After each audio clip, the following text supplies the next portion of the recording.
हमने 2 दिन से बंद किया ना खाना।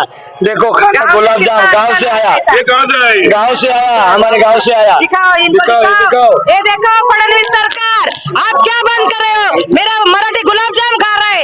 1 2 3 4 5 आइटम है।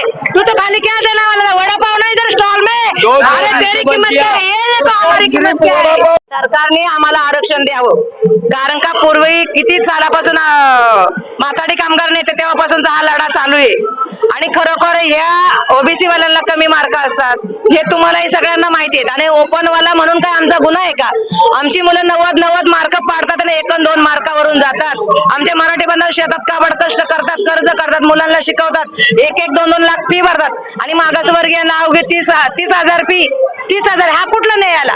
एका ताटात तुम्ही गुलाबजाम चांगलं खायला देता ओबीसी वाल्यांना आणि आम्हाला का मीठ मिरची भाकर हा सरळ अन्याय आहे आमच्यावर। एवढ्या दिवसापासून जसा इंग्रजांनी केला तसा हे सरकार आमच्यावर करत आहे वर्षानुवर्ष आणि आता हा एक कुठेतरी थांबलं पाहिजे। ही आता सर्व मराठा जागून उठलेला आहे आणि मुलं आत्महत्या करत आहे।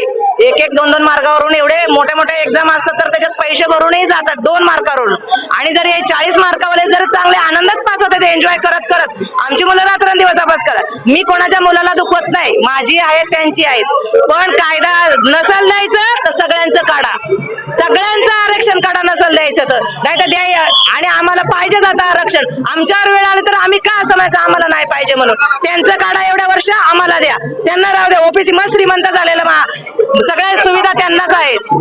देखिए खाने का जो सामान है, ये खाने का जो सामान है ये वहाँ से पैक करके आ रही है। सरकार के ऊपर इनका कड़ा विरोध है कि उन्हें कोई भी सुविधा न रहने की, खाने की सुविधा दी जा रही है, ना यहाँ पे रहने की सुविधा दी जा रही है।